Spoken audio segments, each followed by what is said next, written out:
Jonas Walker never expected to find 7 children dying in the rain that night, or the collapsed woman behind them who would turn his world upside down. What started as a simple act of mercy became a battle between duty and desire, between a ghost from the past and a future he never thought possible. This is a story of survival, second chances, and the kind of love that's forged in fire. Stay until the end and comment your city below so I can see how far this story travels across the world. The rain came down like God's own fury that November night, cold and merciless across the Texas plains. It wasn't the gentle kind of rain that farmers prayed for. It was the kind that drowned hope, turned roads into rivers of mud, and made a man question whether the world had any kindness left in it at all. Jonas Walker pulled his coat tighter as he rode through the darkness, his horse's hooves splashing through puddles that seemed to have no bottom. He'd been riding since dawn, coming back from town with supplies that wouldn't last him through the winter but would have to do. At 42 years old, Jonas had learned to make do with less. Much less. His cabin sat another 3 miles north, and all he wanted was to get there, light a fire, and forget the world existed for another few days. But then he heard it. At first he thought it was an animal, a wounded coyote maybe, or a cow separated from its herd. But as he turned his horse toward the sound, squinting through the sheets of rain, he realized it was crying, human crying. A child's voice, high and desperate, cutting through the storm like a knife through butter. "Help! Someone please help us!" Jonas's heart kicked hard against his ribs. He spurred his horse forward, and that's when he saw them, huddled together beneath a scraggly oak tree that offered about as much shelter as a politician's promise. 7 children, ranging from what looked like maybe 14 years down to a tiny thing that couldn't have been more than 3. They were soaked through, shivering so hard their teeth chattered loud enough to hear over the rain. The oldest girl, thin as a rail with dark hair plastered to her face, stood in front of the others like a mama bear protecting her cubs. Her eyes were wide with fear and something else. Determination, maybe. Or desperation. Probably both. "Please," she called out as Jonas dismounted. "Please, sir, our mama—" She pointed with a trembling hand, and Jonas turned to look. About 20 yards away, barely visible through the rain, he could make out the dark shape of a covered wagon tilted at a sickening angle, its front wheel buried hub deep in the mud. And there, face down in the muck between the wagon and the tree, was a woman's body, completely still. Jonas didn't think. He just moved. He ran through the mud, his boots making obscene sucking sounds with each step, and dropped to his knees beside the woman. He turned her over as gently as he could, and in the flashes of lightning, he got his first look at Martha Allen, though he didn't know her name yet. She was probably in her early 30s, with a face that might have been pretty if it wasn't gray as ash and streaked with mud. Her lips had a bluish tint that made Jonas's stomach drop. He pressed 2 fingers to her throat, searching for a pulse, and for a terrible moment, he thought he was too late. Then he felt it, weak and thready, but there. She was alive, barely. "Is she dead?" The oldest girl had followed him, the 6 other children trailing behind her like ducklings. "Please, mister, tell me she ain't dead." "She's alive," Jonas said, hooking his arms under the woman's shoulders. "But she won't be for long if we don't get her warm. How long has she been like this?" "I don't know. An hour, maybe? The wagon broke and Mama was trying to fix it, but then she just fell down." Jonas lifted Martha into his arms. She weighed next to nothing, all bones and exhaustion. Her head lolled against his shoulder, and he could feel her shallow breathing against his neck. "My cabin's about 3 miles north," he said, looking at the oldest girl. "You think you and your brothers and sisters can walk that far?" "We'll crawl if we have to," she said, and Jonas believed her. "What's your name, girl?" Clara Allen. "These are my brothers and sisters, Thomas, Sarah, Rebecca, Matthew, Elizabeth, and that's little Emma." She pointed to each child in turn, and Jonas tried to commit the names to memory, though in the chaos of the storm, they mostly just became a blur of frightened faces. "All right, Clara, I'm Jonas Walker. I need you to be strong right now, you hear me? Your mama needs you to be strong." Clara nodded, though her chin was trembling. "Yes, sir." Jonas whistled for his horse, which came trotting over, looking about as happy with the situation as Jonas felt. He couldn't carry Martha and lead all 7 children on horseback. The horse would never manage it, especially in this mud.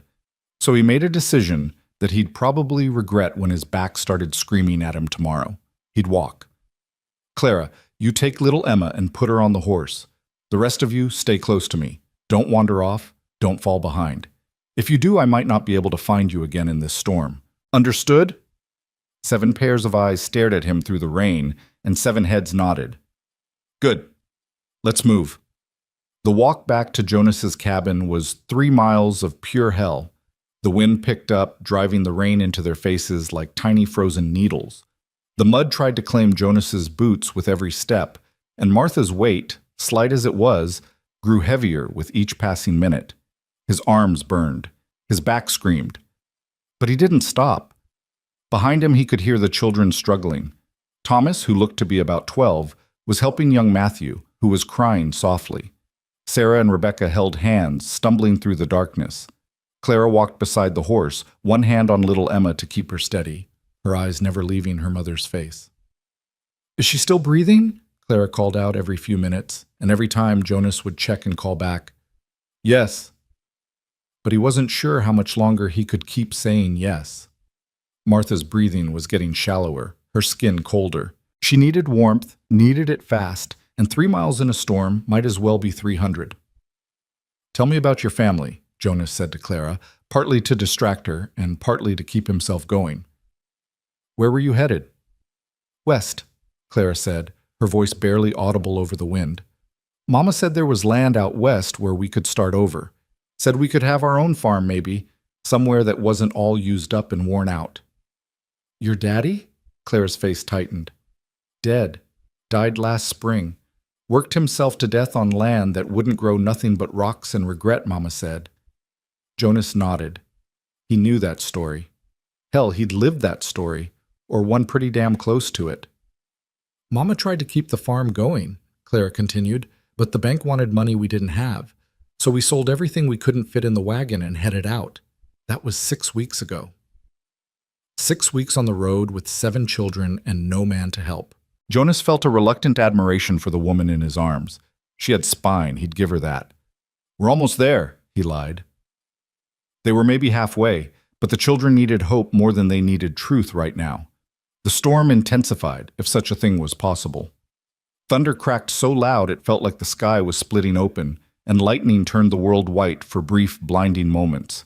Little Emma started crying on the horse, and Clara tried to soothe her with a song that Jonas could barely hear.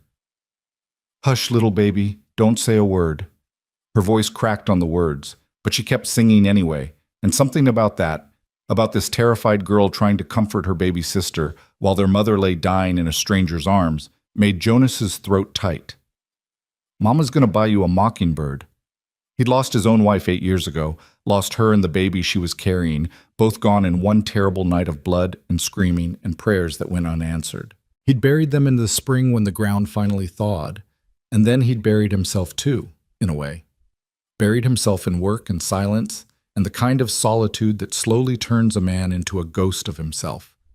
This cabin he was taking them to, it had been his and Caroline's dream once, a place to raise children, to build a life. Now it was just 4 walls and a roof, a place to exist rather than live. And if that mockingbird don't sing, but there was something about the weight of this woman in his arms, about the sound of 7 children's footsteps behind him, about Clara's broken lullaby floating through the storm, something that reached down into that buried part of him and gave it a shake. There! Jonas called out as another flash of lightning illuminated the landscape. See that light? That's home! It wasn't much, just a small cabin with a covered porch and a barn that was more lean than structure, but to the children it must have looked like a palace. They actually started moving faster, and Jonas had to tell them to slow down before someone twisted an ankle in the dark.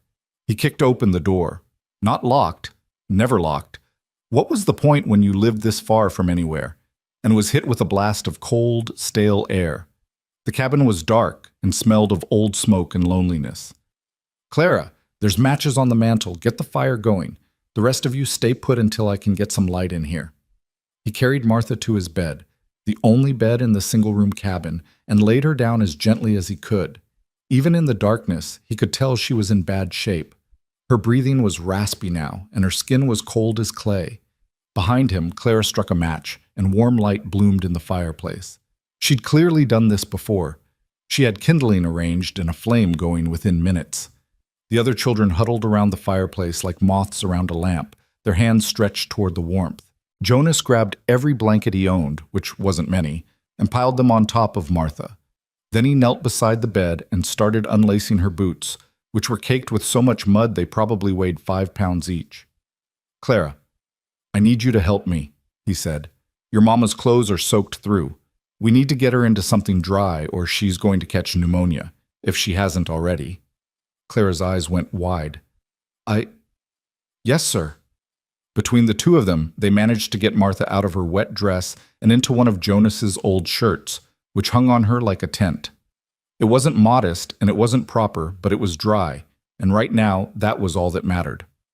They piled the blankets back on top of her, and Jonas added his own coat to the pile for good measure. "Will she be all right?" Clara whispered, staring at her mother's pale face. Jonas wanted to say yes. He wanted to tell this brave girl that everything would be fine, that her mother would wake up in the morning good as new, but he'd learned a long time ago that pretty lies were more cruel than ugly truths. "I don't know," he said quietly, "but she's breathing and she's out of the rain. That's something." Clara nodded, blinking back tears. "Thank you for helping us. You didn't have to." "Yes, I did," Jonas said, and he meant it. He stood up and looked at the 6 other children still clustered around the fireplace. They were all staring at him with a mixture of hope and fear, waiting to see what would happen next. The youngest one, Emma, he reminded himself, was sucking her thumb and looked about 2 seconds away from falling asleep where she stood. "All right," Jonas said, trying to sound more confident than he felt. "First things first. You all need to get out of those wet clothes before you catch your death. I don't have much in the way of children's clothing, but I've got some old shirts and such that'll do for tonight." He rummaged through his chest and pulled out every piece of spare clothing he owned. Old work shirts, a few pairs of long underwear that had seen better days, some socks with holes in them. It wasn't much, but it was dry, and right now, dry was worth more than gold. While the children changed behind a blanket Clara strung up for privacy, Jonas assessed his supplies. He had maybe 2 weeks' worth of food for one man, which meant he had about 2 days' worth of food for 9 people. He had a ham hanging in the cellar that he'd been saving for Christmas, some cornmeal, a bag of beans, and a few precious jars of preserved vegetables from last summer. It would have to be enough. By the time the children emerged from behind the blanket, looking like a ragtag army of scarecrows in their oversized clothing, Jonas had a pot of water boiling over the fire and was dumping in beans and cornmeal to make a kind of porridge. "It ain't much," he said, "but it's hot, and it'll fill your bellies." The children fell on the food like wolves, and Jonas realized they probably hadn't eaten a decent meal in days, maybe weeks. He watched them eat, these 7 souls who dropped into his life like stones into a still pond, sending ripples through his carefully maintained solitude. Martha Allen hadn't moved, hadn't made a sound. Her breathing was still shallow, still raspy, and her face was still gray. Jonas knelt beside the bed and pressed his hand to her forehead. She was cold, too cold. He needed to warm her up, needed to get her core temperature back to normal, but how? The answer came to him, uncomfortable as it was. Body heat. It was the fastest way to warm someone suffering from exposure. "Clara," he called softly. The girl came over immediately, her eyes questioning. "I need you to lie down next to your mama, help warm her up. Can you do that?" "Yes, sir." Clara climbed onto the bed without hesitation and pressed close to her mother, wrapping her thin arms around her. "She's so cold." "I know, but you're going to help warm her, you and your brothers and sisters." One by one, he had the children climb onto the bed, arranging them around and on top of their mother like a blanket of small bodies. It was crowded and awkward, but within minutes he could see color starting to return to Martha's face. Jonas pulled his only chair over beside the bed and sat down, suddenly aware of how exhausted he was. His arms ached from carrying Martha, his back was one solid knot of pain, and his wet clothes were starting to make him shiver. But he couldn't rest. Not yet. Not until he was sure she was going to make it through the night. "Mr. Jonas?" It was Thomas, the 12-year-old, looking at him with solemn eyes. "Are you going to send us away?" "What?" "In the morning. Are you going to send us away? I know we're a burden. Mama always said we shouldn't be a burden to nobody." Jonas looked at this boy who was trying so hard to be a man, trying to protect his family, even though he was just a child himself. He thought about the easy answer, the safe answer. He could say yes, tell them they'd have to move on as soon as Martha was well enough to travel, keep his distance, keep his life simple and uncomplicated. But when he opened his mouth, different words came out. "No," Jonas said. "No, son, I'm not going to send you away. Not until your mama's well and you've got somewhere safe to go. You hear me?" Thomas's face crumpled with relief, and he nodded, not trusting himself to speak. Jonas stood up and added more wood to the fire, then hung the children's wet clothes on a line he strung across the room. The cabin was filling with steam and smoke and the smell of drying wool, but it was warm now, blessedly warm. He looked around at his cabin, his sanctuary, his isolation chamber, his self-imposed prison. The floor was covered with muddy footprints. The bed was full of sleeping children. The air was loud with breathing and snoring and the occasional whimper from someone having a bad dream. It was chaos. It was mess. It was the most alive his cabin had felt in 8 years. Jonas sank back into his chair and watched Martha Allen's chest rise and fall, rise and fall.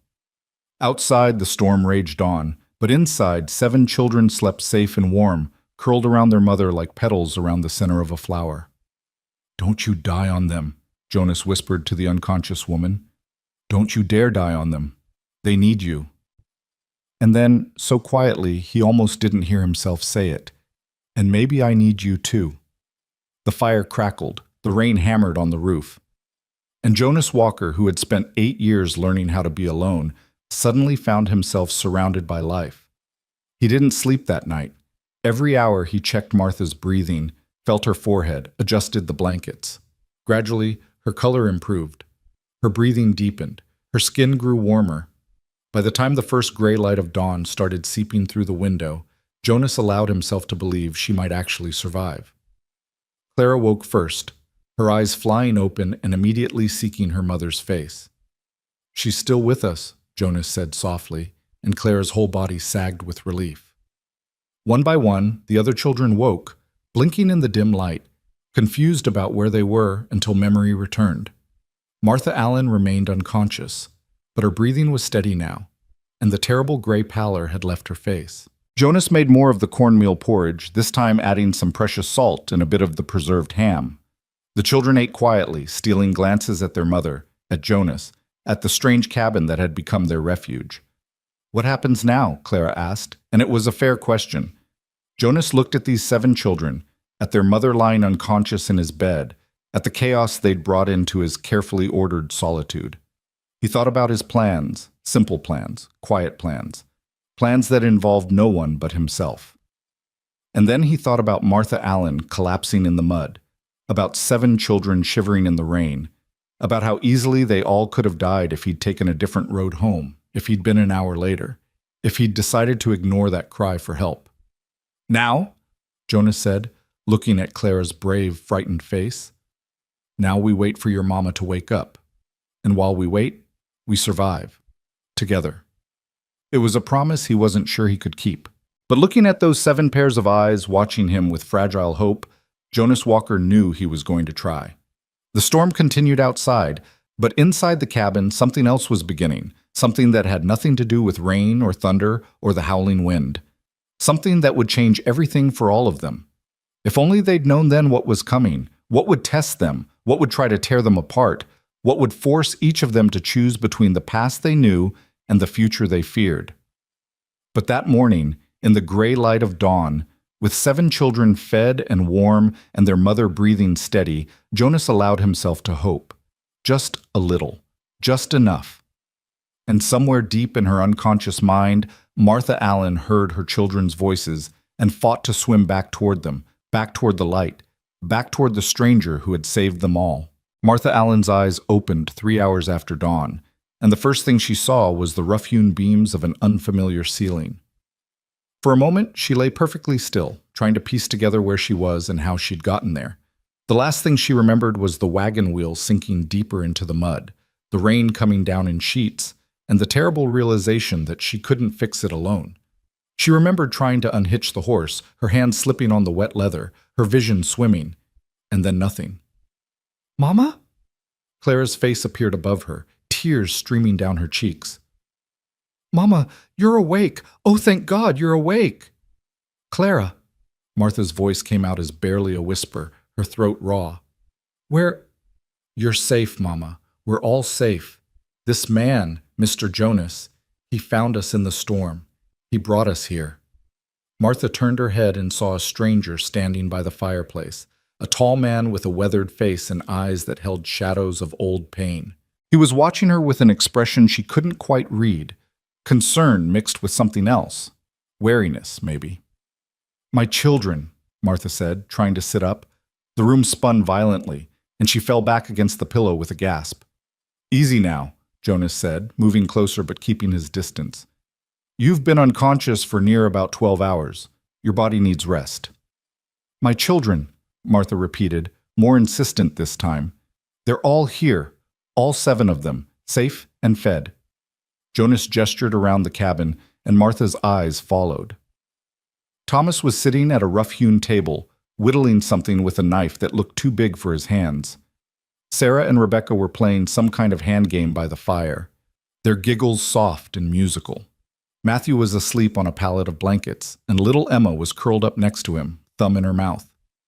Elizabeth sat in the corner, carefully mending what looked like one of her dresses. They were all there, all alive, all safe. The relief that washed over Martha was so powerful it made her dizzy. "Thank you," she whispered, looking at the stranger who had saved them. "Thank you, Mr. Jonas Walker, and you don't need to thank me. Any decent man would have done the same."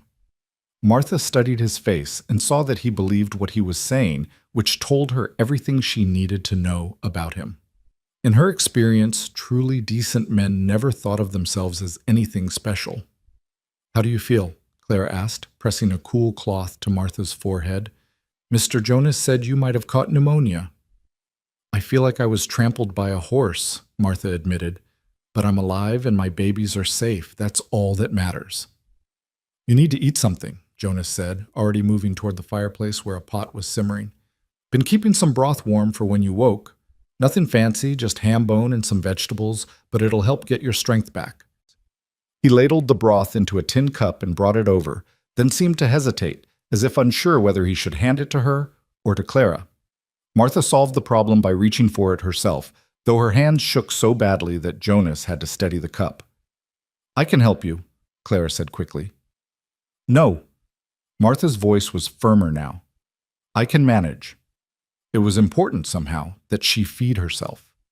Important that this stranger see she wasn't completely helpless, that she was a woman who could take care of herself and her family, even if right now that was clearly a lie. The broth was hot and salty, and possibly the best thing Martha had ever tasted. She drank it slowly, feeling warmth spread through her chest and belly, chasing away some of the bone-deep cold that had settled into her. "The wagon," she said suddenly, looking at Jonas.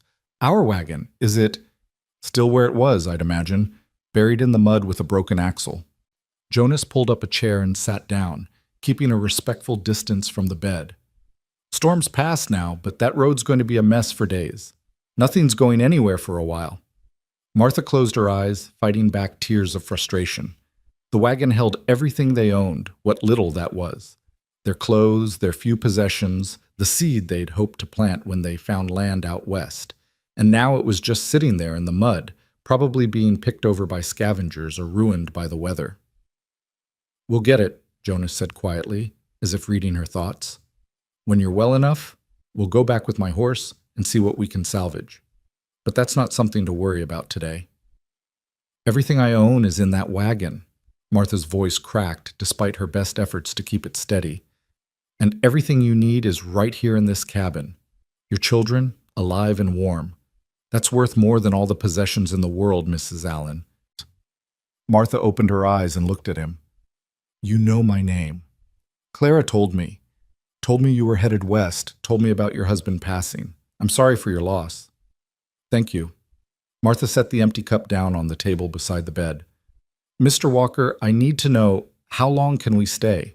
I know we're an imposition, and I promise as soon as I'm strong enough, we'll be on our way. I just need a day or two to get my strength back, and then nothing, Jonas interrupted. You're not going anywhere until you're fully recovered and until we can figure out what to do about that wagon. Could be a week, could be 2, however long it takes. I can't ask you to... You're not asking, I'm telling.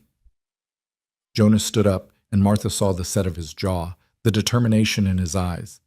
You've got 7 children depending on you, Mrs. Allen. You can't take care of them if you're dead. So you're going to stay here, you're going to rest, and you're going to get well. Understood? Martha wanted to argue. Pride demanded that she argue, but her body was already pulling her back toward sleep, and she was wise enough to know when she was beaten. Understood, she whispered. Jonas nodded once, then turned to Clara. Your mama needs to sleep. Keep the little ones quiet if you can. Over the next 3 days, Martha drifted in and out of consciousness, her body fighting off fever and exhaustion in equal measure. When she was awake, she was aware of Jonas moving around the cabin, always busy, always working. She heard him giving quiet instructions to the children, heard the sound of wood being chopped, heard the crackle of the fire, and the murmur of young voices. Clara rarely left her side, and when Martha was lucid enough to notice, she realized her daughter had taken on the role of nurse with a competence that was both impressive and heartbreaking. A 14-year-old girl shouldn't have to know how to care for a sick mother, shouldn't have to carry that kind of responsibility. But Clara did it without complaint, bathing Martha's face with cool water when the fever spiked, helping her drink broth and water, changing the blankets when they became soaked with sweat. You're so strong, Martha whispered to her daughter during one of her more lucid moments. When did you get so strong? I learned from you, Mama, Clara said simply, and Martha had to look away before her daughter could see the tears. On the 4th day, Martha woke feeling truly awake for the first time. The fog in her head had cleared, and though she was weak as a newborn kitten, she could think clearly. She could hear voices outside the cabin, Jonas's deep rumble and the higher pitches of her children responding. She sat up slowly, testing her strength, and was relieved when the room didn't spin. Her legs trembled when she swung them over the side of the bed, but they held her weight.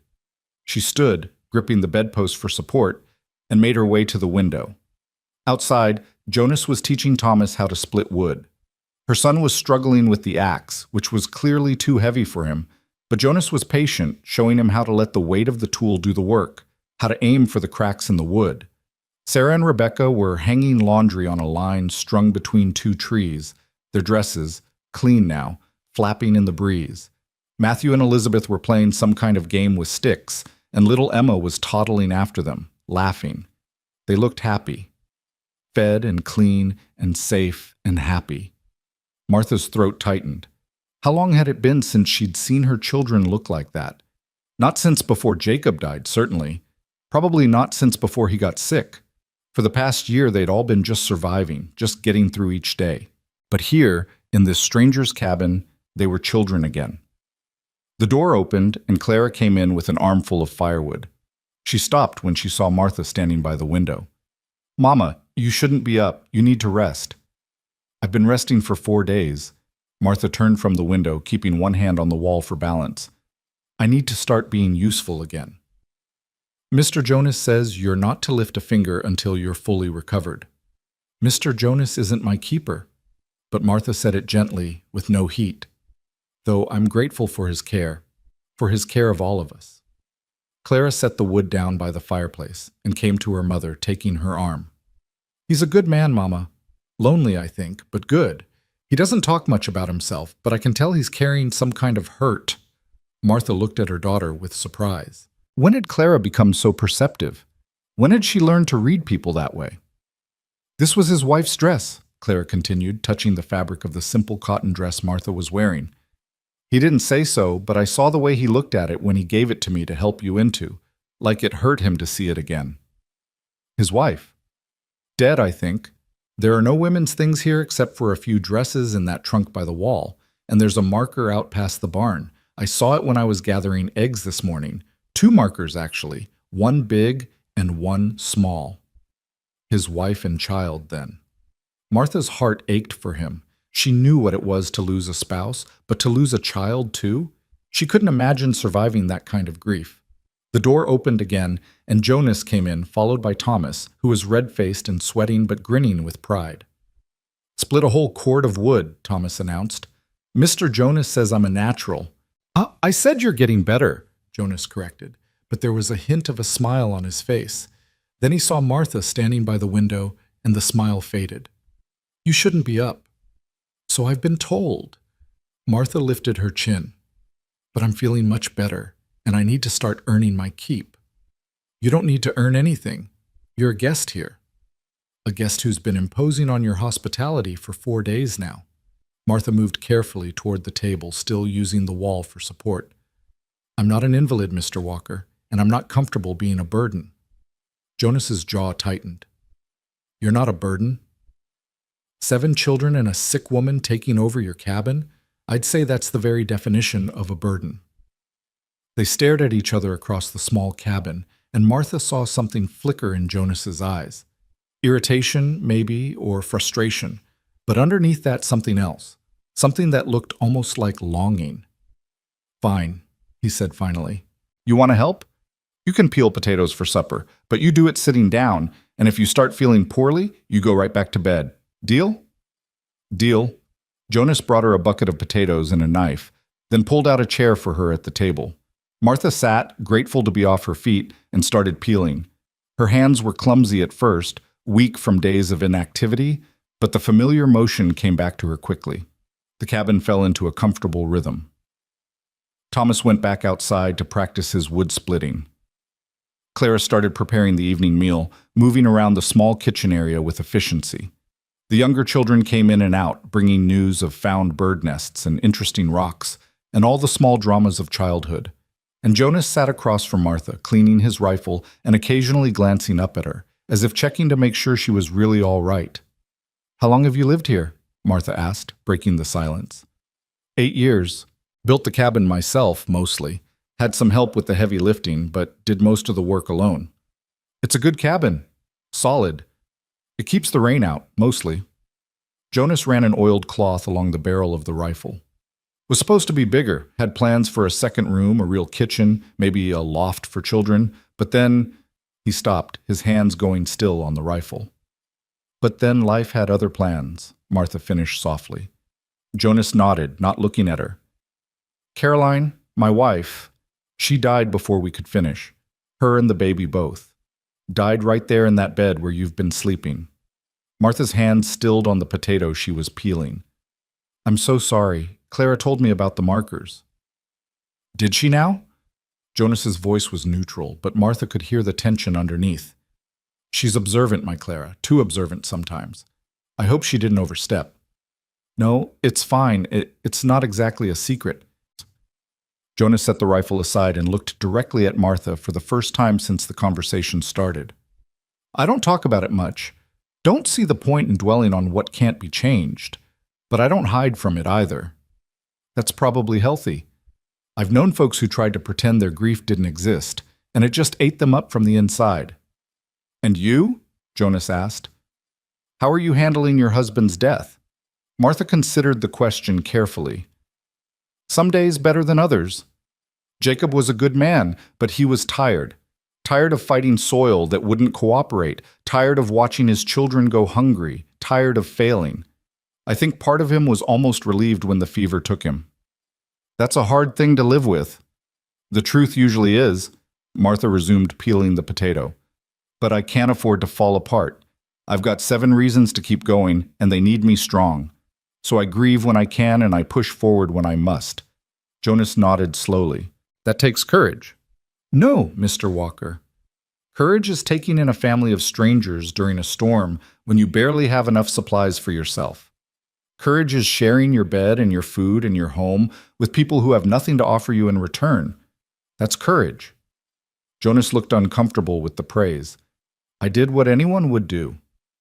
"We both know that's not true. I've met plenty of people who would have ridden right past us, plenty who would have told themselves it wasn't their problem." "Then you've met some sorry excuses for human beings." Martha smiled despite herself. "Maybe so, but that makes the good ones all the more precious. Clara interrupted them by setting a pot of beans on the table with more force than necessary. Mr. Jonas, we're almost out of cornmeal, and the salt's getting low. I know, was planning to make a trip to town in a few days, weather permitting. Town? Martha sat up straighter. How far? 2 days' ride there and back. Maybe 3, if the roads are still bad. That's a long way. Jonas shrugged. It's the only town within 50 miles. You get used to the distance out here. Martha did some quick calculations in her head. 2 days without Jonas here meant she'd need to be strong enough to care for the children and manage the cabin alone. She'd need to be able to split wood, cook meals, handle any emergencies that might arise. 4 days ago, she'd been barely conscious. Now she was sitting upright and peeling potatoes, but she was a long way from being back to full strength. When are you planning to go? She asked. End of the week, probably. Gives you a few more days to recover. I'll be fine by then, Martha said, with more confidence than she felt. Jonas gave her a look that said he didn't believe her, but he didn't argue. Instead, he stood up and stretched. I'm going to check on the animals. Clara, keep an eye on your mama. Make sure she doesn't overdo it. After he left, Clara sat down next to Martha. He worries about you. He worries about everyone. That's just his nature. No, Mama, he worries about you specifically. I see the way he looks at you when you're not paying attention. Martha felt heat rise in her cheeks. Clara Allen, that's enough of that kind of talk. The man is just being kind to strangers in need. But later that night, as Martha lay in Jonas's bed listening to her children breathe softly around her, she found herself thinking about Clara's words, about the way Jonas had looked at her when he'd carried her through the storm, about the gentleness in his hands when he'd checked her fever, about the protective edge in his voice when he'd told her she needed to rest. It had been a long time since a man had looked at her like that. Jacob had loved her, she knew, but toward the end he'd been too tired and broken to show it much. And before Jacob, well, she'd been so young when they married that she barely remembered what it was like to be courted, to be seen as something other than a wife and mother. Stop it, she told herself firmly. The man saved your life and gave you shelter. Don't go reading things into simple kindness that aren't there. But as she drifted off to sleep, she found herself hoping that maybe, just maybe, it was more than simple kindness. Because there was something about Jonas Walker that made her feel safe in a way she hadn't felt in years. Something that made her think that maybe the future didn't have to be just about surviving. Maybe it could be about living, too. The next morning, Martha woke to find Jonas already gone and Clara making breakfast. When Jonas finally came back inside, his arms full of firewood, Martha was sitting at the table helping Elizabeth practice her letters. Morning, Jonas said, setting the wood down. You're looking better. I feel better. And it was true. The weakness was still there, but it was fading. She could feel her strength coming back bit by bit. Good, because I need to ride out to check on that wagon of yours today. See what shape it's in, what can be salvaged. Thought maybe Thomas could come with me, if you're comfortable with that. Thomas's head snapped up from where he was eating breakfast. Really? You want me to come? Could use an extra pair of hands, but only if your mama says it's all right. Thomas looked at Martha with such hope in his eyes that she couldn't possibly say no, even though the thought of her son being gone all day made her anxious. Of course you can go. Just promise me you'll be careful and do everything Mr. Jonas tells you. I promise, thank you, Mama. After they left, Martha found herself at loose ends. Clara had the housework well in hand, and the younger children were content playing quietly. Martha tried to rest like Jonas had instructed, but restlessness drove her to her feet. She needed to do something, needed to be useful. She started by organizing the cabin, which clearly hadn't seen a woman's touch in years. She found a broom and swept the floor, then washed the windows with water and a rag. She reorganized the pantry, taking stock of what supplies they had and what they'd need from town. She mended a tear in one of Jonas's shirts that had been hanging on a nail by the door. Clara watched her with worried eyes, but didn't try to stop her. They both knew that Martha needed this, needed to feel like she was contributing, like she wasn't just another mouth to feed. When Jonas and Thomas returned as the sun was setting, they brought news both good and bad. The wagon was repairable, but it would take time and materials Jonas didn't have. They'd managed to salvage most of the family's possessions, which Jonas had loaded onto his horse and into a small handcart he'd brought along. The bad news, Jonas said, setting down a heavy trunk, is that about half your supplies got ruined by the rain. Flour's all soggy, sugar's dissolved, most of the fabric's rotted. The good news is that your seed packets were in a tin and stayed dry, and most of your clothes are salvageable. Martha nodded, trying not to show her disappointment. She'd expected as much, but it still hurt to lose what little they'd had. I can fix the wagon, Jonas continued, but it'll take maybe a week of work, and I'll need to go to town for an axle and some other parts. Which means you and the children will be here a while longer, if that's all right with you. Martha looked around the cabin, at her children who had already started treating it like home, at Jonas, who was watching her with those careful, guarded eyes. "It's more than all right," she said quietly. "As long as you're sure you want us here." Something flickered across Jonas's face, too quick to read. "I'm sure." That night, they had their first real family meal together. Jonas had shot a deer the day before, and Clara had made a stew with the meat and vegetables from Jonas's root cellar. They all crowded around the small table. Jonas and Martha and 7 children, passing bowls and talking over each other in the way of large families. Jonas sat at the head of the table, and Martha found herself watching him as he listened to Thomas describe every detail of their wagon recovery expedition. The way Jonas's eyes crinkled when Matthew made a joke. The way he patiently cut up Emma's meat into small pieces without being asked. The way he praised Rebecca when she managed to drink her entire cup of milk without spilling. He was good with children, natural with them in a way that spoke of lost dreams and broken hopes. Martha wondered what kind of father he would have been if his baby had lived, what kind of husband he would have been if his wife had survived.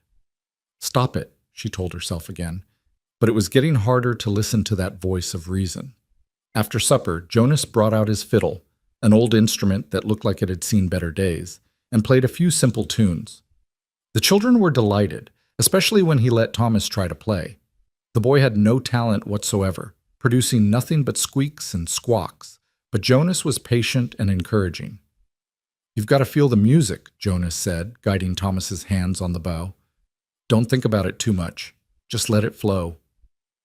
Martha sat in the rocking chair by the fire, mending one of Matthew's torn shirts, and felt something dangerous blooming in her chest, something warm and hopeful and terrifying. This felt right. This felt like family, like home. But it wasn't real, she reminded herself. This was temporary, a stopover on their way west. Jonas was helping them out of kindness, nothing more. As soon as she was well and the wagon was fixed, they'd be moving on. That was the plan. That had always been the plan. So why did the thought of leaving make her chest ache? "Mama, come dance with us," Sarah called, and before Martha could protest, Claire was pulling her to her feet and spinning her around to Jonas's fiddle music. The children laughed and clapped as Martha stumbled through the steps, her legs still weak but her heart lighter than it had been in months. And when she looked over at Jonas, she found him watching her with an expression that made her breath catch. For just a moment, their eyes met and held, and Martha saw everything she'd been feeling reflected back at her. The loneliness, the longing, the fear of hoping for something that seemed impossible.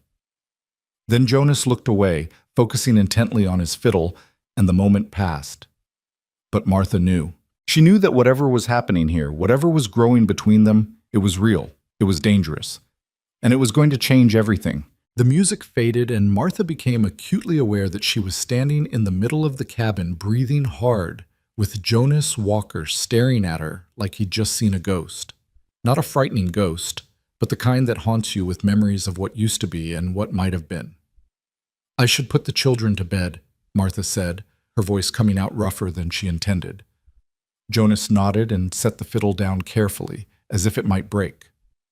"It's late." Getting 7 children settled for the night was always a production, but Martha was grateful for the distraction. She helped Emma into her night clothes, listened to Matthew's prayers, tucked Rebecca and Elizabeth into their shared pallet of blankets. Clara, as always, tried to help with everything, and Martha had to gently remind her that she was a child too, that she deserved rest. "But Mama, you're still not fully well," Clara protested. "I'm well enough. Now lie down before you fall down." Through it all, Martha was aware of Jonas moving around the cabin, banking the fire, checking the door, doing all the small tasks that marked the end of a day. She was aware of him in a way that felt both comfortable and unsettling, like wearing new shoes that fit perfectly but still felt strange. When the children were finally asleep, Martha found Jonas sitting in the rocking chair staring into the dying fire. She should go to bed herself. She was still recovering, still needed rest, but something pulled her toward him, toward the quiet companionship of two adults at the end of a long day. "May I sit?" she asked softly. Jonas looked up, startled, as if he'd forgotten she was there. "Of course. It's your home as much as mine right now." Martha pulled up the other chair and sat down with a sigh. Her legs were trembling from the dancing, but it was a good kind of tired, the kind that came from living instead of just surviving. They sat in silence for a while, watching the embers glow and fade. Outside, a coyote howled in the distance, and the wind whispered through the eaves. "You didn't have to do that," Jonas said finally. "All the cleaning and organizing today? You should have been resting." I needed to feel useful, needed to do something besides lie in bed feeling like a burden. "You keep saying that word, burden, like it's something you need to apologize for." "Don't I?" Martha looked at him. "You saved our lives, Mr. Walker. You took us into your home when you didn't have to, fed us when you barely had enough for yourself. And all I've done is take up your bed and eat your food and turn your peaceful cabin into chaos." Jonas was quiet for a long moment. When he finally spoke, his voice was rough. "This cabin hasn't been peaceful. It's been silent. There's a difference." Martha didn't know what to say to that, so she said nothing. "After Caroline died," Jonas continued, still staring into the fire, "I thought silence was what I wanted. Thought if I could just be alone, if I could just not have to see reminders of what I'd lost everywhere I looked, I'd be all right. So I stayed here, worked the land, kept to myself, and for a while I convinced myself it was enough. But it wasn't. No, it wasn't." He finally looked at her, and Martha saw raw honesty in his eyes. "These past few days, with your children running around, with voices and laughter filling this place, it's been hard, real hard, because it reminds me of everything I lost. But it also reminds me that I'm still alive, that life is still happening, whether I want it to or not." Martha's throat tightened. "I'm sorry, we've brought pain as well as chaos." "No," Jonas shook his head firmly. "You've brought life, and that's something I didn't realize I was missing until it was here in front of me." They looked at each other across the small space between their chairs, and Martha felt that dangerous warmth spreading through her chest again. This wasn't just gratitude she was feeling, this was something more, something deeper, something that terrified her. "I should get some sleep," she said, standing up quickly. "Tomorrow's another day." Jonas stood as well. "Martha, Mrs. Allen, I hope I didn't speak out of turn." "You didn't. You spoke honestly. That's nothing to apologize for." She managed a smile. "Good night, Mr. Walker." "Good night." But as Martha lay in Jonas's bed that night, surrounded by her sleeping children, she couldn't stop thinking about his words, about the loneliness in his voice when he talked about silence, about the way he'd looked at her, like she was water, and he'd been dying of thirst. She'd known loss too, known what it was to wake up each morning and have to convince yourself that getting out of bed was worth the effort. After Jacob died, she'd wanted to just stop. Stop fighting, stop struggling, stop carrying the weight of 7 lives on her shoulders. But her children needed her, so she'd kept going. One foot in front of the other, one day at a time. But here, in this cabin, with this man who understood grief in ways most people never would, Martha felt something she hadn't felt since before Jacob got sick. She felt hope. Not just hope for survival, but hope for something more. Hope for a future that included joy instead of just endurance. The question was, did she have the courage to reach for it? Morning came too soon, bringing with it the reality of work that needed doing. Jonas left early to start repairing the wagon, taking Thomas with him again. The boy was thriving under Jonas's attention, growing more confident each day. Martha watched them go, seeing how Thomas stood a little straighter, walked a little taller when he was with Jonas. Her son needed that, needed a man to show him how to be a man. Jacob had tried, but illness had robbed him of the strength and patience required. And Martha, for all her efforts, couldn't teach Thomas the things a father should teach a son. "Mama, the bread's burning!" Clara's shout jerked Martha back to the present. She rushed to the oven and pulled out the loaf, which was only slightly more charred than she'd intended. Sorry, I was wool gathering. Clara gave her a knowing look. Thinking about Mr. Jonas? Clara! Well, you were. I can tell by the way your face gets all soft when you look at him. Martha felt heat rise in her cheeks. My face does not get soft, and even if it did, that would be entirely inappropriate. Your father's only been gone a year. Papa would want you to be happy, Mama. He told me so before he died. He said I should make sure you didn't spend the rest of your life alone. Martha's eyes stung with sudden tears. He said that? Clara nodded. He said you were too young to be a widow forever. Said you deserved someone who could take care of you for a change, instead of you always taking care of everyone else. Martha had to sit down. Jacob had said that? Her tired, broken husband had thought about her future, about her happiness, even as he was dying. I miss him, Martha whispered. I miss him so much sometimes it feels like I can't breathe. Clara wrapped her arms around her mother. I know, I miss him too, but Mama, missing Papa doesn't mean you can't be happy again, doesn't mean you can't care about someone else. It's too soon. People would talk. Let them talk. We're going west, remember? We'll never see those people again anyway. Martha laughed despite herself. When did you get so wise? I learned from the best. The days developed a rhythm. Jonas worked on the wagon while Martha grew stronger, taking over more of the household duties. She cooked and cleaned, mended clothes, and told stories to the younger children. Clara helped with everything, but Martha insisted she take time to just be a girl too, to play with her sisters instead of always working. Thomas came back from his days with Jonas full of new knowledge, how to set a trap, how to read animal tracks, how to judge the weather by the clouds. He talked constantly about Mr. Jonas says this, and Mr. Jonas taught me that, and Martha saw hero worship blooming in her son's eyes. It should have worried her. They were getting too comfortable here, too attached. But every time she thought about leaving, about packing up the children and heading west again, her heart rebelled against the idea. One afternoon, while Jonas was in town getting supplies for the wagon repair, Martha decided to tackle the vegetable garden behind the cabin. It was overgrown with weeds and clearly hadn't been tended in years, but she could see the bones of what had once been a productive plot. She was on her knees pulling weeds when Clara came out. Mama, you shouldn't be doing that. You're still recovering. I'm fine. Besides, it feels good to work the soil again. I've missed it. Clara knelt beside her and started pulling weeds, too.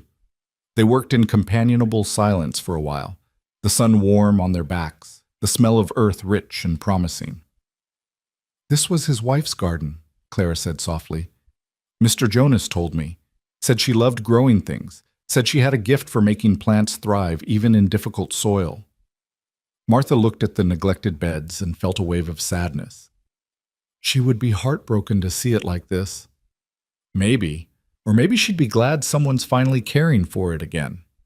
They worked until the sun started to set, clearing out years of neglect, preparing the beds for new growth.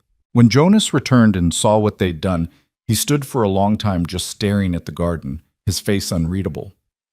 I should have asked, Martha said, suddenly worried she'd overstepped. I'm sorry. I didn't think— No, Jonas interrupted. No, it's good. It's good to see it cared for again. He cleared his throat roughly. Caroline would be happy. That night at supper, Jonas was quieter than usual. Martha caught him looking at her several times with an expression she couldn't quite read. After the children were in bed, he asked if she'd sit with him again by the fire. I need to tell you something, he said once they were settled, about why I really brought you here. Martha's stomach clenched. All right. When I found you collapsed in the mud, when I saw those 7 children about to lose their mother, something in me just broke. Or maybe it healed, I don't know. But I couldn't leave you there, couldn't ride away and pretend I hadn't seen. Not because I'm a good man, but because I'm a selfish one. Jonas, I don't understand. He turned to look at her fully. I brought you here because I needed you here.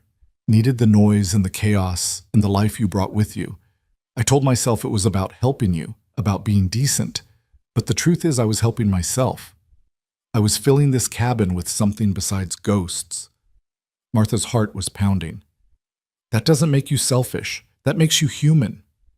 Does it? Jonas's laugh was bitter. Because the really selfish part is that now that you're here, now that I've had a taste of what life could be like again, I don't want you to leave. I want you to stay. You and all 7 of your children. I want to fix that wagon and then convince you not to use it. I want to wake up every morning to the sound of children laughing and go to bed every night knowing this cabin is full of life instead of silence. Martha couldn't breathe, couldn't think. He was saying everything she'd been feeling but hadn't dared to voice. But that's not fair to you, Jonas continued. You came here by accident, by necessity. You have plans, dreams of going west and starting over. I have no right to ask you to give that up. No right to want what I want. And what do you want? Martha's voice came out as barely a whisper. Jonas looked at her with such naked longing that Martha felt it in her bones. I want what I can't have. A second chance at the life I lost. A family. A future. You. The word hung in the air between them, heavy with possibility and danger and hope. Jonas. Don't answer now. Don't say anything you might regret. I just needed you to know. Needed to be honest about why I've been so insistent that you stay. Why I keep finding excuses to delay the wagon repairs. It's not just kindness, Martha. It's selfishness wrapped up in a pretty bow. Martha stood up on shaking legs. Her mind was racing, her heart pounding, every instinct warring with every other. Part of her wanted to run, to grab her children and leave before this got any more complicated. But a larger part wanted to stay, wanted to see where this could lead, wanted to be selfish too. I need to think, she said finally. I need time to think. Take all the time you need. I'm not going anywhere.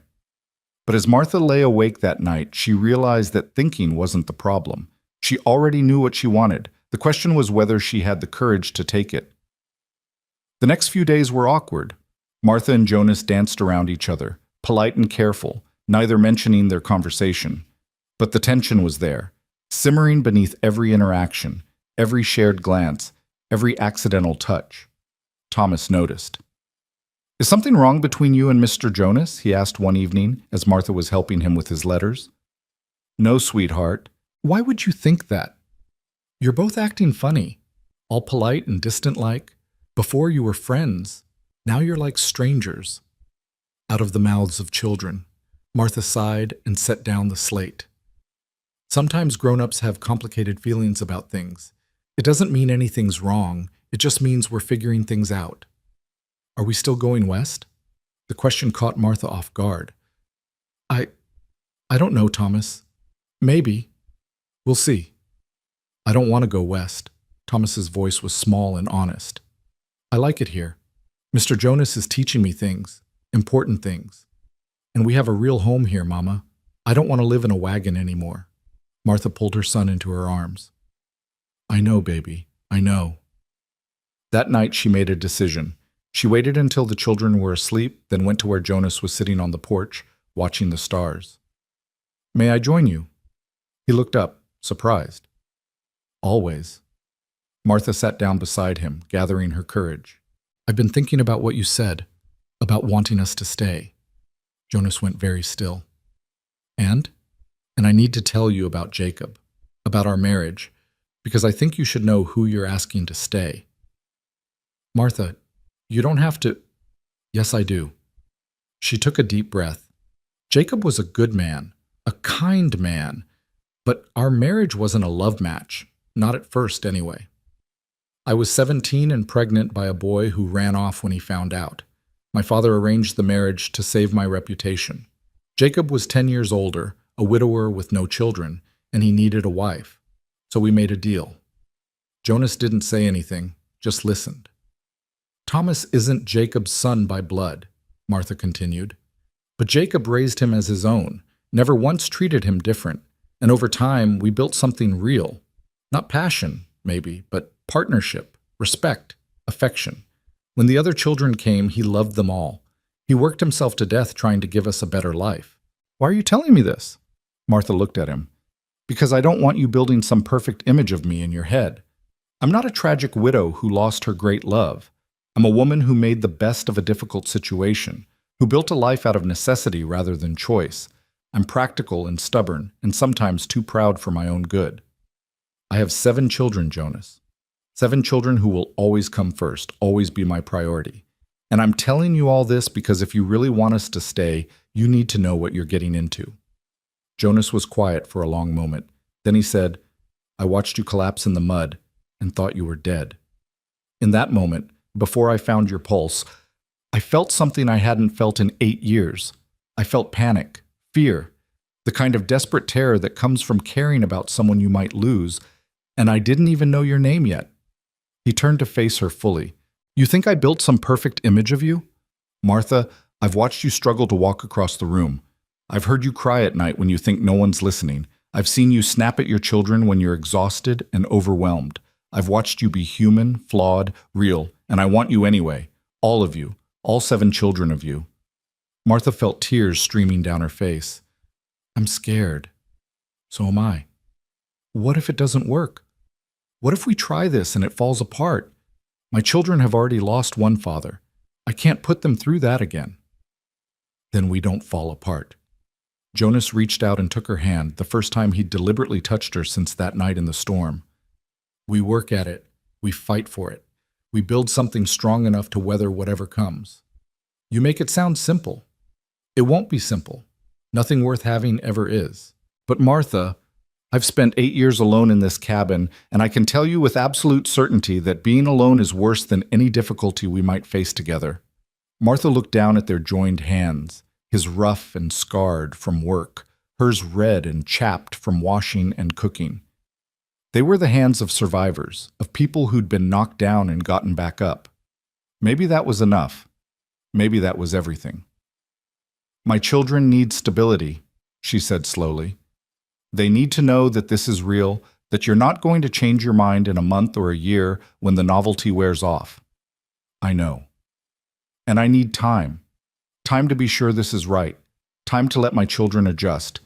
Time to honor Jacob's memory properly. I can give you time, as much as you need." Martha met his eyes. "And I need you to understand that I'm not Caroline. I can't replace what you lost. I don't want you to replace her. I want you to be exactly who you are." They sat in silence, hands still joined, looking out at the star-filled sky. Somewhere in the distance, an owl hooted and the wind carried the scent of approaching autumn. "I think," Martha said slowly, "that I would like to stay. Not forever, not yet, but for a while. Long enough to see if this feeling between us is real or just gratitude and loneliness pretending to be something more." Jonas's hand tightened on hers. "That's all I'm asking. The children need to be part of this decision, especially Clara and Thomas. They're old enough to understand." "Agreed. And we take this slow. No rushing into anything. We figure out how to be friends first, how to be a family, before we think about being anything else." "Whatever you need, Martha. Whatever pace feels right." She laughed softly. "You're being awfully agreeable. Because you're staying. Because you're giving this a chance. I'd agree to just about anything right now." They sat together on that porch until the moon rose high and the temperature dropped enough to drive them inside. And when Martha finally went to bed, surrounded by her sleeping children in Jonas's cabin that was starting to feel like home, she allowed herself to hope. Maybe the storm that had brought them here wasn't an accident. Maybe it was a second chance. For all of them. The next morning, Martha gathered her children around the table after breakfast. Jonas stood awkwardly by the fireplace, clearly uncomfortable being part of such an intimate family discussion, but unwilling to leave. "Children, I need to talk to you about something important," Martha began. "About our plans for going west." 7 pairs of eyes watched her intently. "Mr. Jonas has asked if we might consider staying here instead, making this our home. And I wanted to know what you all think about that." There was a moment of stunned silence, then everyone started talking at once. Martha held up her hand for quiet. "One at a time. Clara, you're oldest. What do you think?" Clara looked at Jonas, then back at her mother. "I think Papa would want us to be safe and happy, and we're both of those things here. So yes, Mama. I think we should stay." Thomas nodded vigorously. "I want to stay. Mr. Jonas is teaching me to be a man, Mama. Real skills, important things. I don't want to leave." One by one, the other children voiced their agreement. Even little Emma, who didn't fully understand what was being discussed, clapped her hands and said, "Stay! Stay!" Martha looked at Jonas, who was watching the scene with undisguised emotion in his eyes. "Then it's settled. We stay." The relief on Jonas's face was almost painful to witness. "You won't regret this. I promise, Martha. I'll take care of all of you. We'll take care of each other," Martha corrected gently. "That's what families do." And there it was, spoken aloud for the first time. Family. Not a widow and her children imposing on a kind stranger, but a family choosing to build something new from the broken pieces of their separate pasts. It took 3 weeks for their new reality to settle in. 3 weeks of learning each other's rhythms and habits, of discovering how to share space and time and the small intimacies of daily life. Jonas finished repairing the wagon, but instead of preparing it for travel west, they used it to haul supplies from town and firewood from the forest. The wagon became a tool of staying rather than leaving, and somehow that felt right. Martha had just finished hanging laundry on the line behind the cabin when she heard the sound of hoofbeats approaching. Visitors were rare this far from town, and something about the deliberate pace of the horse made her stomach tighten with unease. "Clara," she called, keeping her voice steady. "Take the children inside." Clara, who had developed an instinct for her mother's moods, gathered her siblings without question and herded them toward the cabin. Jonas was in the barn working on a new chicken coop, and Martha could see him emerge, wiping his hands on his pants, his body language instantly alert. The rider came into view, and Martha's world tilted sideways. It couldn't be. It wasn't possible. But there he was, gaunt and dusty, older than she remembered but unmistakably, impossibly alive. Jacob Allen sat on a tired-looking horse, a battered lantern swinging from his saddle, staring at her like he'd seen a ghost. "Martha," he said, his voice rough with disuse or emotion, or both. "Thank God. I've been looking everywhere for you." Martha couldn't move, couldn't breathe. This was a dream, a nightmare, some cruel trick her exhausted mind was playing on her. Jacob was dead. She'd watched him die, had held his hand as the fever took him, had buried him in the hard ground behind their old house. "You're dead," she whispered. Jacob dismounted slowly, stiffly, like a man who'd been riding for days. "I know that's what you thought, what everyone thought, but I'm here, Martha. I'm alive." Jonas was beside her now, his presence solid and grounding. "Who are you?" "Jacob Allen, Martha's husband." Jacob's eyes moved between them, and something flickered across his face. Understanding, maybe, or suspicion. "And you are?" "Jonas Walker. I found your wife and children near death in a storm 6 weeks ago. Brought them here." The words hung in the air, heavy with implication. 6 weeks. Long enough for Martha to have built a new life. Long enough for her to have started healing, started hoping, started falling for the man standing beside her. "Martha, I need to explain," Jacob started. "Inside." Martha's voice came out stronger than she felt. "Not out here. The children—" Her voice broke. "The children think you're dead." They moved toward the cabin in a strange, silent procession. Martha's mind was racing, trying to process what was happening, trying to understand how the world could turn upside down twice in the span of 2 months. The children were clustered around Clara when they entered, and the moment Thomas saw Jacob, he made a sound somewhere between a sob and a shout. "Papa?" Then chaos erupted. The children surged forward, crying and laughing and shouting all at once. Jacob dropped to his knees and gathered as many of them as he could into his arms, tears streaming down his weathered face. "My babies," he choked out. "My sweet babies. I've missed you so much." Martha stood frozen, watching her children reunite with the father they'd mourned. She felt Jonas beside her, felt the careful space he was maintaining between them, and wanted to scream at the universe for its cruel timing. Emma, who had been only 2 when Jacob left and barely remembered him, hung back uncertainly, clutching Martha's skirt. Rebecca and Elizabeth were crying but seemed confused, caught between joy and fear. Thomas and Clara clung to their father like they'd never let go. It was Jonas who finally broke through the pandemonium.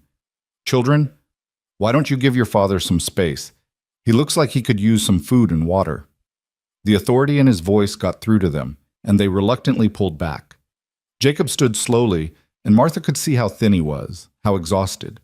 Whatever he'd been through had aged him beyond his years. "Sit," Jonas said, pulling out a chair at the table. "Martha, I'll get some food ready." But Martha was already moving, years of being a wife overriding her shock. She ladled stew into a bowl, sliced bread, poured water. Her hands were shaking, but she managed. She always managed. Jacob ate like a starving man, which he probably was. The children watched him with a mixture of awe and uncertainty, and Martha realized with a pang that they'd already started to forget him. 6 weeks wasn't long in the grand scheme of things, but to young children, it was an eternity. "How?" Martha finally asked, sitting down across from him. "Jacob, we thought you were dead. I buried you." Jacob set down his spoon and wiped his mouth with the back of his hand. "I know, I was as good as dead, I suppose. The fever had me bad, Martha, real bad. I remember you there beside me, remember holding your hand, and then nothing, just darkness." He paused, gathering his thoughts or his courage. "Turns out I didn't die. I was so close that Doc Henderson thought I was gone, told you I was gone. But I was in what they call a coma, I guess. My body was there, but my mind was somewhere else. I woke up 3 weeks later in the church basement. The preacher had kept my body there, planning to bury me proper once the ground thawed." Martha felt sick. 3 weeks after she thought she'd buried him, he'd woken up. 3 weeks she could have turned around, could have gone back. But by then she and the children had already sold everything, had already set out west. "Why didn't you come after us right away?" Clara asked, her voice small. "I tried, baby. Soon as I was strong enough to stand, I went to the house, but you were already gone. Neighbors said you'd headed west, but nobody knew exactly where. I spent weeks just trying to get my strength back, trying to find work to earn money for a horse and supplies. Then I started following your trail." Jacob looked at Martha with eyes full of pain and accusation. "A year, Martha. I've been searching for a year, following every lead, asking in every town. I was starting to think I'd never find you." A year. Martha's mind reeled. She'd been so focused on the 6 weeks since they'd arrived at Jonas's cabin that she hadn't properly processed the timeline. Jacob had been alive and searching for them for a year while she'd been building a new life, letting herself care for another man. The guilt crashed over her like a wave. "I'm sorry," she whispered. "Jacob, I'm so sorry. I thought you were dead. We all thought you were dead. I know that. I'm not blaming you for leaving." But there was something in his voice that suggested maybe he was blaming her for something.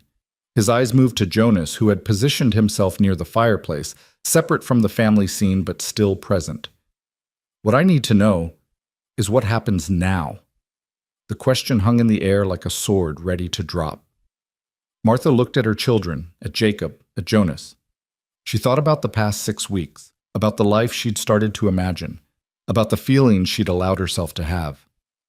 "Now you rest," she said, because it was the only answer she could give that wouldn't shatter someone. "You've been traveling for days by the look of you. We'll figure everything else out tomorrow." Jonas cleared his throat. "You can have my bed. I'll sleep in the barn." "Jonas, no," Martha started. "It's fine. You and your husband need privacy to talk, to figure things out." Jonas's voice was carefully neutral, but Martha could see the pain in his eyes. "I'll just grab a few things." He left before Martha could protest further, and suddenly the cabin felt smaller, the air thicker. Jacob was watching her with an expression she couldn't quite read. "He's been good to you," Jacob said. It wasn't quite a question. "He saved our lives, took us in when we had nothing. Looks like he gave you more than just shelter." Martha's spine stiffened. "What's that supposed to mean?" "I saw how you looked at each other, how he stood beside you, like he had a right to be there. He did have a right. He's been more of a father to these children in 6 weeks than—" Martha stopped herself, horrified by what she'd almost said. But Jacob had heard enough. "Than I was in years of breaking my back trying to provide for them? Is that what you were going to say? Jacob, I didn't mean— Didn't you?" Jacob stood up, his chair scraping loud against the floor. "I died trying to give you a better life, and the moment I'm gone, you replace me? You weren't gone. You were dead." Martha was on her feet too, anger burning through her guilt. "I mourned you, Jacob. I grieved. And then I had to keep living because 7 children needed me to keep living. Don't you dare make me feel guilty for surviving." The children had scattered to corners of the cabin, eyes wide with fear. They'd never heard their parents fight like this. Martha and Jacob had always been careful, always kept their disagreements private. Martha took a deep breath, forcing herself to lower her voice. "I'm sorry. You're exhausted and I'm in shock and we're saying things we don't mean. Please, just rest. We'll talk in the morning when we're both thinking clearer." Jacob stared at her for a long moment, then nodded stiffly. "Fine. Where's this bed I'm supposed to sleep in?" Martha showed him, then gathered the children and took them outside, needing air, needing space, needing to process what had just happened. Jonas was in the barn, spreading hay to make a bed for himself. He looked up when they entered, his face carefully blank. "Is he settled?" Jonas asked. "For now." Martha sat down on a hay bale, suddenly exhausted beyond measure. The children clustered around her, and she could feel their confusion, their fear. "Mama?" Clara said softly. "What's going to happen?" "I don't know, sweetheart. I honestly don't know." Jonas crouched down in front of Emma, who had started to cry. "Hey there, little one. It's all right. Your papa came back. That's a good thing." "But what about you?" Emma asked, her voice trembling. "Are you going to leave?" The question hit Martha like a physical blow. In all the chaos of Jacob's return, she hadn't thought about what it would mean for Jonas. This was his home. They were the ones who would have to leave. "No one's leaving tonight," Jonas said firmly. "Tonight we're all going to sleep, and tomorrow we'll figure things out, all right?" He looked at Martha when he said it, and she saw everything he wasn't saying. "I love you. I don't want to lose you, but I'll let you go if that's what you need to do." "Children, go back inside," Martha said. "Get ready for bed. I'll be there in a minute." After they left, Martha and Jonas sat in the barn's dim light, not touching but close enough that she could feel his warmth. "I should have known," Martha said.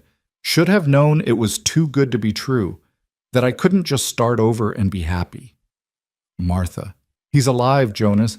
My husband is alive, which means I'm still his wife, which means everything we talked about, everything we were starting to build, it can't happen." "I know." "You know? That's all you have to say?" Jonas turned to look at her fully. "What do you want me to say? That I'm going to fight for you? That I'm going to tell your husband he can't have his family back? Martha, I'm a lot of things, but I'm not that kind of man. So you're just going to let us go?" "If that's what needs to happen, yes." Jonas's voice was rough with emotion. "But I'm not going to pretend it won't destroy me. I'm not going to pretend these past 6 weeks haven't been the best of my life since Caroline died. I'm not going to pretend I haven't fallen in love with you and every one of your children." Martha's breath caught. "Jonas? But he's their father. He came back from the dead for them. For you. And I have no right to stand in the way of that, no matter how much I want to." They sat in silence for a long moment, the weight of impossible choices pressing down on both of them. "I don't know what to do," Martha whispered. "I thought I'd grieved him, thought I'd moved on. But seeing him today, seeing how much he's suffered to find us, how can I turn him away?" "You can't. And I'm not asking you to." Jonas stood up and gathered his blankets. "You need to talk to him, Martha. Really talk to him. Figure out what he wants, what you want. What's best for those children. And what about what you want?" Jonas looked at her with such raw pain that Martha felt it in her bones. "What I want doesn't matter. It never did." He left the barn then, and Martha sat alone in the darkness, feeling like her heart was being torn in 2 different directions. When she finally went back inside, Jacob was already asleep in Jonas's bed, snoring softly. The children were on their pallets, but none of them seemed to be sleeping. Clara was staring at the ceiling. Thomas was curled up tight with his back to the room, and the younger ones were sniffling quietly. Martha lay down among them, and Emma immediately crawled into her arms. "Is Papa going to take us away?" Emma whispered. "I don't know, baby. I don't want to go. I like it here. I like Mr. Jonas." "I know, so do I."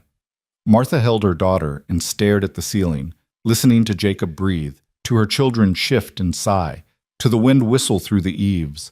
Somewhere outside, Jonas was sleeping in the barn, alone and hurting.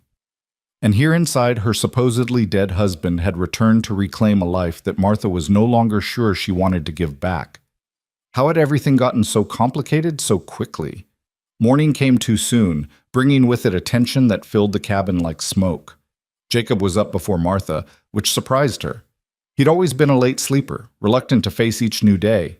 But grief and loss had changed him, just as it had changed her. He was sitting at the table when she woke, drinking coffee that Jonas must have made before disappearing outside. The children were still sleeping, exhausted by the emotional turmoil of the previous day. "We need to talk," Jacob said quietly. Martha nodded and poured herself coffee, needing the fortification. She sat down across from him, studying his face in the early morning light.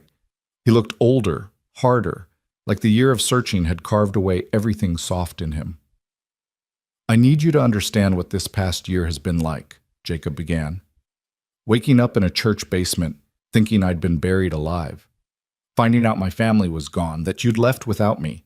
Spending months too weak to do anything but lie there and think about everything I'd lost." "Jacob, I'm sorry. I'm not looking for an apology. I'm trying to explain.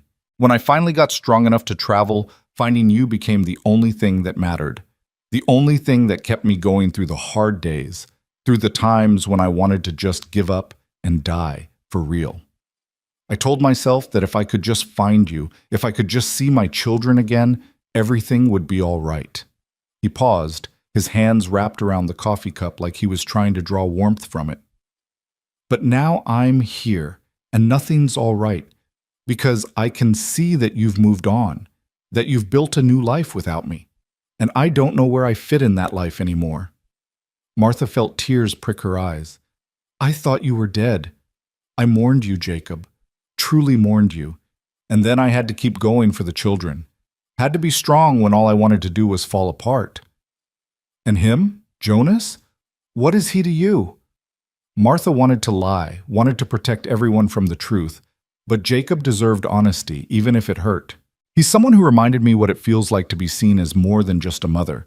Someone who made me laugh again, who made me feel safe. Someone I was starting to care for deeply." "You love him?" "I don't know. Maybe. I didn't let myself think about it that way because it felt disloyal to you, to your memory.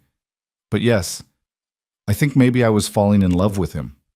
Jacob flinched like she'd hit him. "And the children? Are they attached to him too?" "Yes, especially Thomas. Jonas has been teaching him things, giving him the kind of attention he needs. They all love him." "So what you're saying is that I came back too late, that I should have stayed dead." "No, Jacob, that's not what I'm saying at all." Martha reached across the table and took his hand.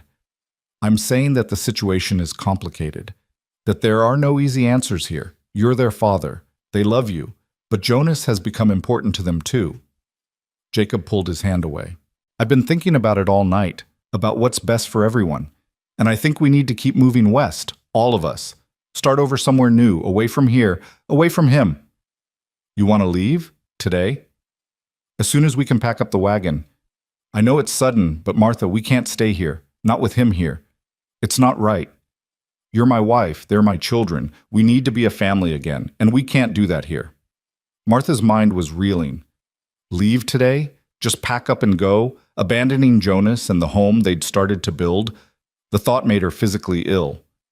"The children just got settled. They're happy here, Jacob, safe. Is it really fair to uproot them again so soon? Is it fair to let them get more attached to a man who isn't their father? Martha, every day we stay here is another day they bond with him, another day it gets harder to leave. We need to go now, before it's too late." "Too late for what?" "Too late for us. Too late for our family." Jacob's voice cracked. "I can see it in your eyes, Martha. You don't want to leave. You don't want to come with me. But you have to. You're my wife." The words hung between them, heavy and demanding, and Martha realized he was right. She didn't want to leave, didn't want to pack up the children and head west with a man who felt like a stranger now. But what choice did she have? The cabin door opened and Jonas came in, stomping mud from his boots. He took in the scene, Martha and Jacob at the table, the tension thick enough to cut with a knife, and started to back out. "Don't leave on my account," Jacob said, his voice hard. Martha and I were just discussing our plans. We'll be leaving today, heading west like we originally intended. Jonas's face went blank, carefully neutral, but Martha saw the pain flash through his eyes. I see. Do you? Jacob stood up. Do you see that she's my wife, that those are my children, that we're a family? Do you see that whatever you thought was happening here is over? Jacob, stop, Martha said, standing too. He doesn't deserve that. Doesn't he? He took my wife, stole my children's affections. He saved our lives. Martha's voice rose, and she heard stirring from where the children were sleeping. She forced herself to speak more quietly. Jonas Walker found us dying in the mud and brought us to safety. He fed us, sheltered us, cared for us when we had nothing and no one. He gave freely without expecting anything in return. And you will not speak to him that way in his own home. Jacob stared at her like he didn't recognize her. You've changed. Yes, I have. We all have. Death changes people, Jacob. Real death, or the kind where you're mourned and buried and missed. We're not the same people we were a year ago. The children were awake now, listening with wide eyes. Jonas moved to the door. I'll be in the barn if anyone needs me, he said quietly, and left before Martha could stop him. The rest of the day was a blur of packing and tension. Jacob insisted they prepare to leave at first light the next day, and Martha found herself going through the motions while her heart screamed in protest. The children were subdued, sensing the conflict even if they didn't fully understand it. Clara found Martha in the garden, gathering the last of the vegetables they'd planted. Mama, do we have to go? Martha's hand stilled on a tomato plant. Your father thinks it's best. But what do you think? What do you want? What did she want?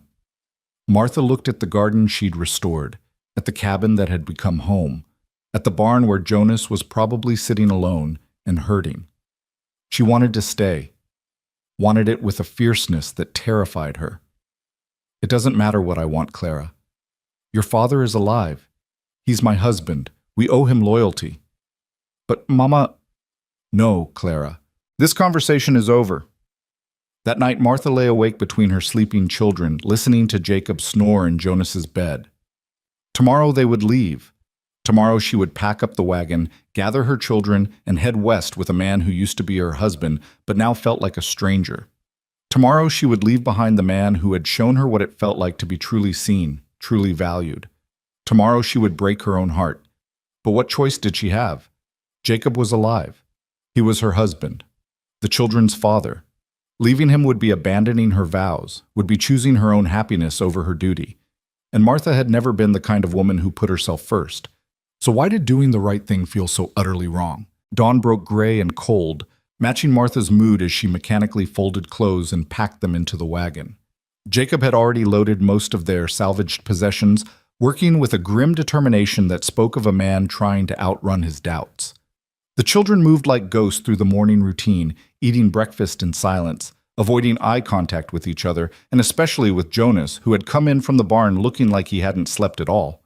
Martha was tying down the last bundle when she heard Clara's voice, sharp and defiant in a way she'd never heard before. No! Everyone turned to look at her. Clara stood in the middle of the yard, arms crossed, chin lifted in that stubborn way that reminded Martha so much of herself. Clara, get in the wagon, Jacob said, his voice carrying the weight of paternal authority. No, Clara repeated. I'm not going. Jacob's face darkened. Young lady, I am your father, and you will do as I say. You were my father. You left us. Clara's voice shook but held firm. You died and left Mama to handle everything alone.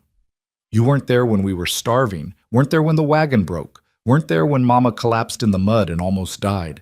Mr. Jonas was there. Mr. Jonas saved us, and now you show up and expect us to just leave with you like nothing happened? Clara, Martha moved toward her daughter, torn between pride and horror at the disrespect. But Clara wasn't finished. I watched Mama cry herself to sleep for months after you died. Watched her work herself to exhaustion trying to keep us fed. Watched her give up her own food so we could eat. And then Mr. Jonas came along, and for the first time in a year, I saw Mama smile. Really smile. Like she was alive again instead of just surviving. Tears were streaming down Clara's face now, but she kept going. You want to know what I think? I think you're scared. Scared that we don't need you anymore. Scared that you can't compete with a man who actually showed up when we needed him. So you're trying to take us away before we can choose him over you. The silence that followed was deafening. Jacob's face had gone white, then red, then white again. Martha stood frozen, unable to defend either her husband or her daughter because Clara had spoken truths that Martha herself had been too afraid to voice. Is that what you all think? Jacob asked, looking at the other children. That I abandoned you? That I chose to die? Thomas stepped forward, his young face struggling with conflicting loyalties.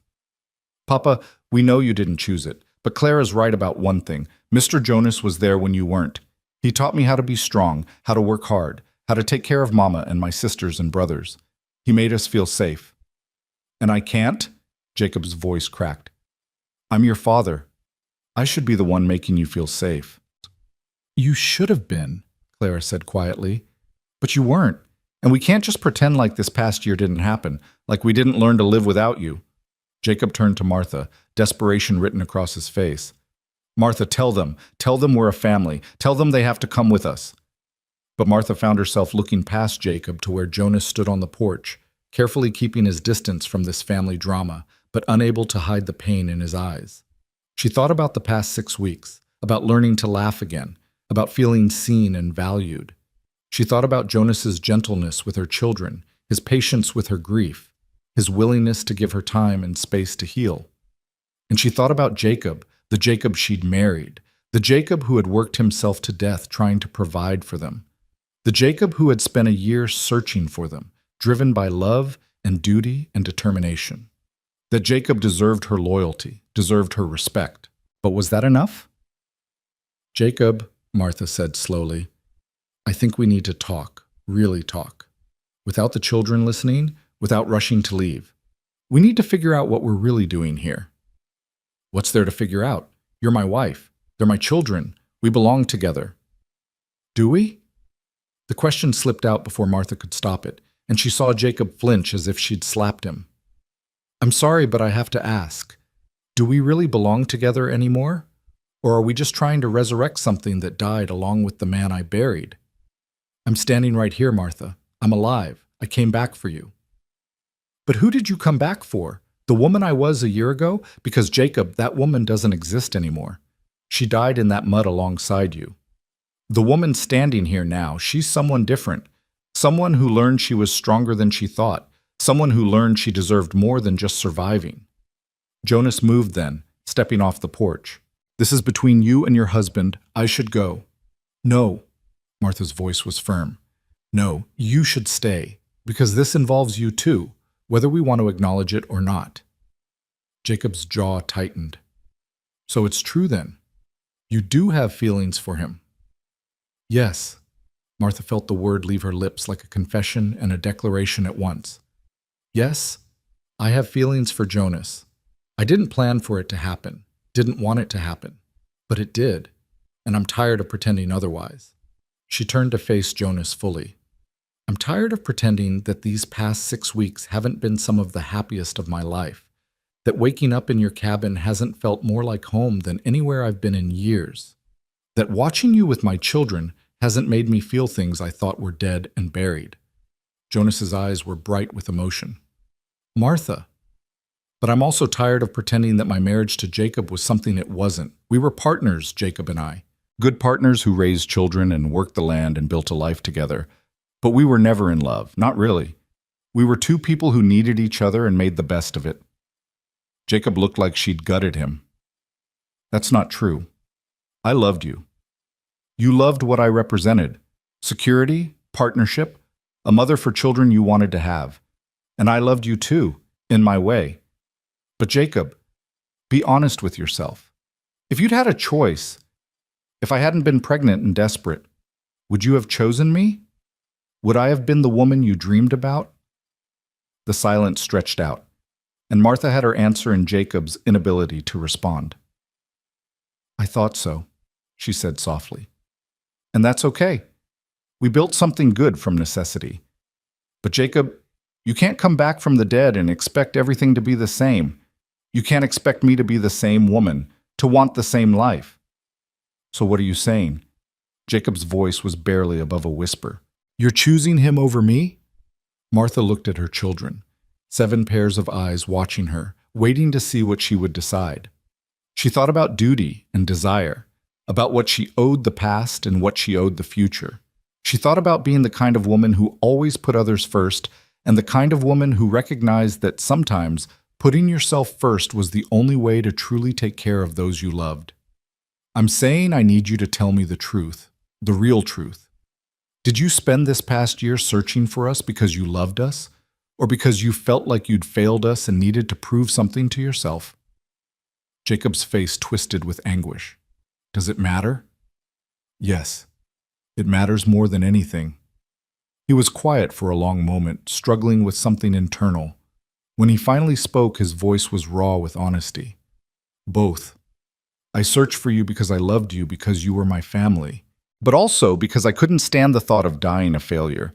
Couldn't stand the idea that my children would remember me as the man who worked himself to death for nothing. I needed to find you, needed to prove I could do at least one thing right. Martha nodded slowly. Thank you for being honest. But that doesn't change anything. You're still my wife. Am I? Martha moved closer to him, her voice gentle but firm. Jacob, look at me. Really look at me. Not at the woman you remember, but at the woman standing in front of you right now. Do you see someone you want to spend your life with, or do you see an obligation, a duty, something you need to reclaim because losing it made you feel like less of a man? Jacob stared at her, and Martha watched the realization dawn across his face. The truth he'd been avoiding, the thing he'd been running from for the past year. I don't know who you are anymore, he whispered. I know. And I don't know who you are either. We're strangers, Jacob, strangers who share a history and 7 beautiful children, but strangers nonetheless. So what do we do? Martha took a deep breath. I think you need to stay for a while. Not leave today, not rush into anything. Stay and get to know your children again. Let them get to know you. Figure out what kind of relationship you want to have with them going forward. And you? Jacob's eyes moved between Martha and Jonas. What about us? There is no us anymore. Not in the way you mean. But there can be respect, friendship, maybe, in time. A partnership in raising these children. But Jacob, I can't be your wife again. My heart isn't in it, and you deserve someone who can love you the way you need to be loved. You're choosing him. It wasn't a question this time. Martha looked at Jonas, who had been standing silent through this entire exchange, his face a careful mask. I'm choosing myself. For the first time in my life, I'm choosing what I want instead of what I should want. And if Jonas will have me, if he's willing to take on not just me, but 7 children, and a complicated situation with their father, then yes, I'm choosing him too.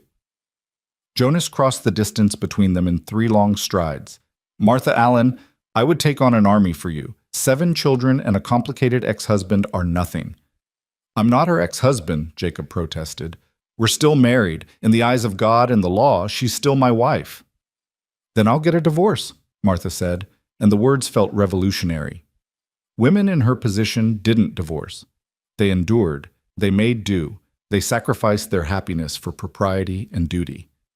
But Martha was done sacrificing. It might take time, might cause scandal, but I'll do it. Because staying in a marriage that's dead is worse than being alone. You won't be alone, Jonas said, taking her hand. You'll never be alone again. Clara started crying, but they were tears of relief rather than sadness. She rushed to her mother and wrapped her arms around her waist. You mean it, Mama. We can stay. If that's what you all want. But your father has rights too. We'll need to figure out how to share you, how to make sure you have relationships with both of us. Thomas looked at Jacob, his young face serious. Papa, I want to know you. Want to spend time with you and learn from you, but I want Mr. Jonas too. Can't we have both? Jacob looked at his son, at all his children, and something in him seemed to break and heal at the same time. I suppose I don't have much choice, do I? It's either share you or lose you completely. You won't lose us, Martha said gently, but you might have to redefine what being a father means. It doesn't mean owning us or controlling us.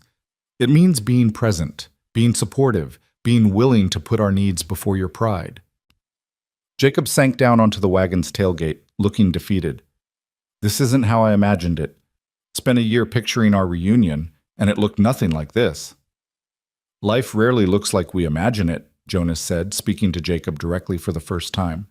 Believe me, I know, but sometimes the life we end up with is better than the one we planned. Easy for you to say. You're getting everything you want. Am I? Jonas's voice was quiet.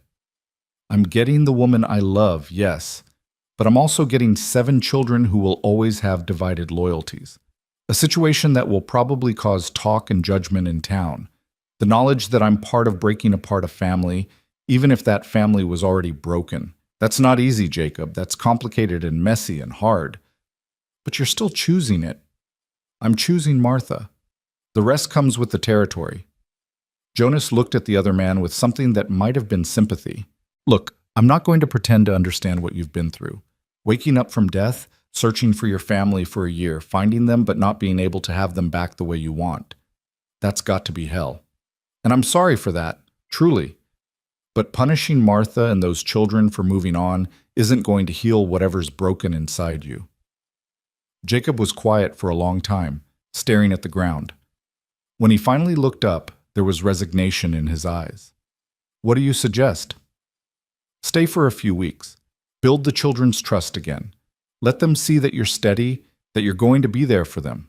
And then, when you're ready, find a place nearby. Close enough that the children can see you regularly, far enough that we all have space to figure out what this new arrangement looks like. You want me to be neighbors with my ex-wife and her new husband? Jacob's laugh was bitter. I want what's best for those 7 children. And what's best for them is having both their parents in their lives. Not at war, not competing, but working together. Martha squeezed Jonas's hand, grateful for his wisdom. He's right, Jacob. The children need both of us, and maybe, in time, we can build something new. Not a marriage, but a family of a different sort. One where everyone has a place. Emma, who had been watching all of this with wide, confused eyes, suddenly spoke up. Can I have 2 papas? The question hung in the air, innocent and profound. Martha looked at Emma, then at Jacob, then at Jonas. I think, Martha said slowly, that yes, you can. Papa Jacob will always be your papa, but maybe Mr. Jonas can be your papa too, in a different way, if that's all right with everyone. Emma seemed satisfied with this answer and went back to playing with a stick she'd found. But the question had opened something up, had given permission for a possibility that none of the adults had been willing to voice. I need time, Jacob said finally. Time to process all of this. Time to figure out who I am now, if I'm not your husband and their primary father. Take all the time you need, Martha said. We're not going anywhere. The next few days were awkward and tense, with Jacob sleeping in the barn alongside Jonas, the 2 men circling each other like wary dogs. But slowly, gradually, things started to shift. Jacob spent time with each of the children individually, learning who they'd become in his absence. He taught Matthew how to fish in the creek behind the cabin. He helped Rebecca with her sums. He rocked Emma to sleep, singing the same lullabies he'd sung when she was a baby. And he watched Jonas with Martha, watched the way they moved around each other with an ease that spoke of genuine partnership, watched Jonas defer to Martha's judgment about the children, watched Martha smile at Jonas with a warmth she'd never shown Jacob, and slowly began to understand that what they had was something he and Martha had never achieved. One evening, about a week after his arrival, Jacob found Martha alone in the garden. Jonas had taken the children to town for supplies, giving Jacob and Martha some rare private time. I've been doing a lot of thinking, Jacob said, kneeling down to help her weed between the rows of vegetables. About us. About what you said. And you were right. I was holding on to an idea of what we were supposed to be rather than seeing what we actually were. Martha sat back on her heels. I never meant to hurt you, Jacob. I know. And I'm beginning to see that me holding on so tight was hurting everyone, including me. This past week, watching you and Jonas together, watching how he is with the kids, it's shown me what a real partnership looks like. And it's made me realize that you and I, we were good partners in our way. But we were never that. No, Martha agreed softly. We never were. Jacob pulled a weed, examined it, tossed it aside. I'm going to accept Jonas's offer. Going to find a place nearby, stay close to the children. But Martha, I need you to promise me something. What's that? Promise me you'll be happy, that you won't feel guilty about choosing joy. Because if my death, my almost death, whatever you want to call it, if it gave you a chance at real happiness, then maybe it wasn't all bad. Maybe something good came from all the pain. Martha's eyes filled with tears. Thank you, Jacob. That means more than you know. And Jonas, he's a good man. He'll take care of you and the children. He already does. Jacob stood up, brushed dirt from his pants. I'm going to head into town tomorrow, see about finding some work, a place to live. But I'll be back every weekend if that's all right. Want to be a real presence in the children's lives, even if it's not the way I imagined. They'd like that. We all would. That night at supper, Jacob made an announcement. I've decided to stay in the area, going to find a place of my own, close enough to see you kids regular-like. But your mama and Mr. Jonas, they're going to be your main family. And I want you to know I'm all right with that. More than all right. Thomas looked between his father and Jonas. Really, Papa? You're not angry anymore? Oh, I'm still working through some things, but I'm not angry at you kids, and I'm learning not to be angry at your mama either. Sometimes life doesn't turn out the way we plan, and we have to be flexible enough to bend instead of breaking. Clara smiled, really smiled, for the first time since Jacob had arrived. That's very wise, Papa. Well, I've had some time to think. Jacob raised his cup in a toast. To new beginnings, to figuring things out as we go, and to family in whatever form it takes. They all raised their cups, water for the children, coffee for the adults, and drank to the uncertain future ahead. Jacob left the next morning, and the cabin felt different without the weight of his presence. Lighter somehow, as if they'd all been holding their breath and could finally exhale. Jonas moved his things back inside, and that night, for the first time, he and Martha sat together on the porch as the sun set, just the two of them. Are you sure about this? Martha asked, her hand in his, about taking on all of this chaos? I've never been more sure of anything in my life. Jonas brought her hand to his lips and kissed her knuckles. Martha Allen, I love you. I love your strength and your stubbornness and the way you always put your children first. I love how you've brought life back into this cabin, into my heart, and I want to spend whatever time God gives us building a life together. I love you too, Martha said, and saying the words out loud felt like opening a window after years of breathing stale air. I love you, and I want that life. Want to wake up beside you every morning, want to watch you teach my children, want to grow old with you right here on this porch. Jonas pulled her close, and Martha rested her head on his shoulder, feeling more at peace than she had in years. The stars were coming out, bright and infinite, and somewhere in the distance, an owl called out to its mate. Mama, Claire's voice came from the doorway. Is it really okay? You and Mr. Jonas? Martha looked up at her daughter, at the hope and uncertainty in her young face. Come here, sweetheart. Clara sat down on Martha's other side, and Jonas wrapped his arm around both of them. One by one, the other children filtered out, drawn by some instinct that told them this was a moment they should be part of. Soon they were all crowded onto the porch. 7 children, 1 mother, and the man who had saved them all in more ways than one. Is Mr. Jonas going to be our new papa? Elizabeth asked. Jonas looked at Martha, silently asking permission. She nodded. If you'll have me, Jonas said. I'll never try to replace your father. Jacob will always be your papa. But if you want, I can be something like a papa too, someone who loves you and cares for you and will always be here for you. Forever? Emma asked, her thumb in her mouth. Forever, Jonas promised. Winter came to the Texas plains, bringing cold winds and hard frosts. But inside the cabin there was warmth and laughter and the sound of a family learning how to be whole again.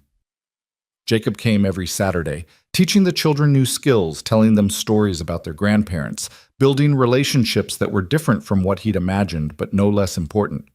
The town talked, of course. There was scandal in Martha's choice, in her decision to divorce Jacob and eventually marry Jonas. But Martha found she didn't care what the town thought. She'd spent too many years caring about other people's opinions, bending herself to fit what was expected rather than what was true. On a cold December morning, the preacher came to the cabin and married Martha and Jonas in a simple ceremony with only the children as witnesses. Jacob was there too, standing in the back, and when Martha caught his eye, he nodded once. Permission, maybe. Or blessing.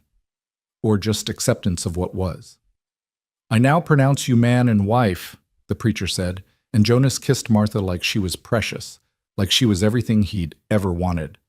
The children cheered and Emma threw dried flower petals in the air, and for a moment everything was perfect. That evening, after the children were asleep, Jonas and Martha stood at the window looking out at the stars. "Are you happy?" Jonas asked. Martha thought about the question, about everything that had led her to this moment. The loss and the grief, the storm that had nearly killed her, the man who had saved her life and stolen her heart. She thought about Jacob and the life they'd built together, and the new life she was building with Jonas. She thought about her 7 children, sleeping peacefully in a home that was finally, truly theirs. "Yes," she said simply, "I'm happy. For the first time in longer than I can remember, I'm genuinely, completely happy." Jonas pulled her close, and Martha melted into his embrace. "Love isn't a fire that burns fast," she said, remembering a conversation from months ago. "It's what keeps you warm when the storm's long gone." "Is that what this is?" Jonas asked. "The kind of love that lasts?" Martha looked up at him, at this man who had given her everything without asking for anything in return. "Yes, I think it is." Outside, snow began to fall, soft and gentle, covering the world in white. But inside the cabin, it was warm.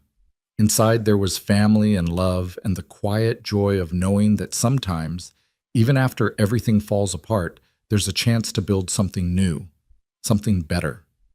And under that wide Texas sky, in a cabin that had once been filled with silence and grief, 7 children slept safe and warm, with 2 people who loved them watching over. Martha Walker, no longer Allen, stood in her husband's arms and thought about all the ways life had surprised her, about how the worst storm of her life had led her to the greatest happiness she'd ever known.